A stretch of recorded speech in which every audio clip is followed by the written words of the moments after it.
Hey guys, okay, today I'm going to go over just a couple quick and easy kind of little tricks on how to map out some of your functions on a VKB Gladiator. It works for other VKB products too. But so hopefully you got it all set up, you got your firmware installed, you got it calibrated, everything. On this particular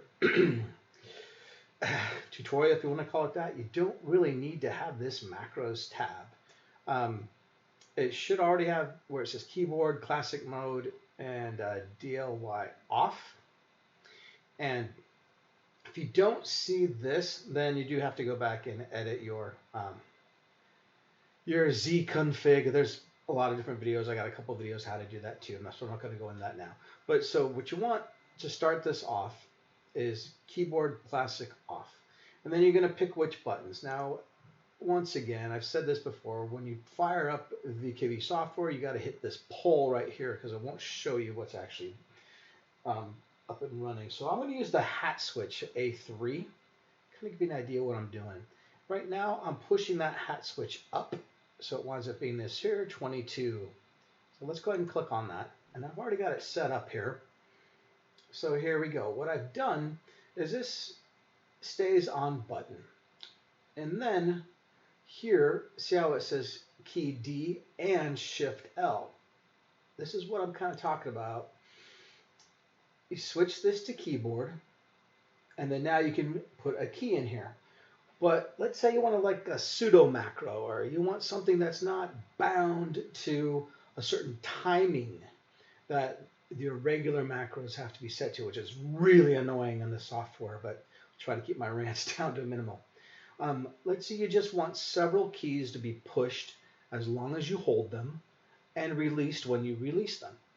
So you completely can have manual control over the timing. In this case here, what I've done, a little bit of history. When I first got this out of the box and I fired it up to play a game net called Overload, because my throttle was at 45 degrees, I kept on sliding with my little mini joystick 45 degrees off. So instead of being up, I was thinking up, my stick is 45 degrees off, so it would be diagonal up and left or up and right. So my brain kept on wanting to slide diagonal when it was going the wrong direction. I hope that makes sense to you. So what I did is in the game, I selected, these are actually backwards. That's annoying too. On your keyboard, the control is normally lower than the shift button. So in this case, what I've got is the shift actually is mapped in the game to shift to slide up. The D is to slide to the right. So if I put both the D here and then click on this little shift, what's going to happen? Well, it's going to slide up and to the right. It's going to do two functions just like your typical macro, except you can hold it as long as you want and release it whenever you want for us, as long as you want. You're not tied into this really weird, if you do have your macros, let's go and say get. If you do have your macros made and this up and you made some macros before, you know a lot about this timing stuff. If you don't worry about it, but this is really annoying. Okay, rant over. So let me give you an example of what this can do. You don't have to do it for sliding. You can do it any function whatsoever. Say you got 3 or 4 or 5 different things you want to happen all at the same time. You can do that, and you can do it so that your button can be pushed as long as you want and released as long as you want. By mapping Control Shift on your left and your right of your keyboard to something in your game, not with the VKB software, but within the game itself.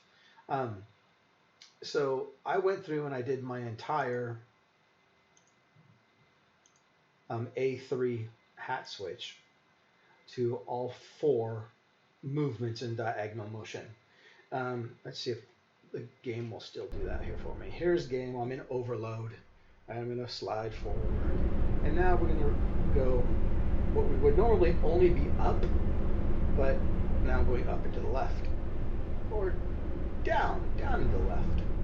What would normally be right, well, now it's right. And up and the other one is down, up. So I created a 45-degree angle off diagonal button, but you could use it to create, any 4 or 5 keyboards you want.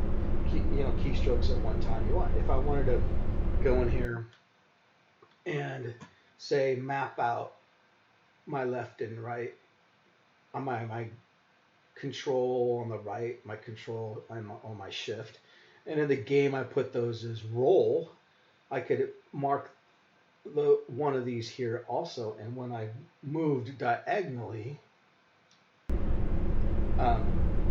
so moved to diagonal, it would go like this too, and roll in a big circle. I'm just doing this with the keyboard right now, but you get the idea. So it would do the diagonal and the roll.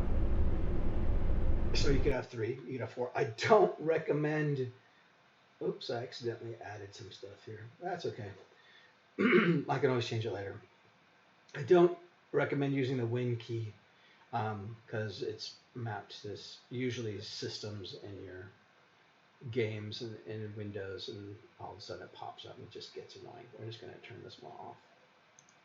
So let's see here. There it is.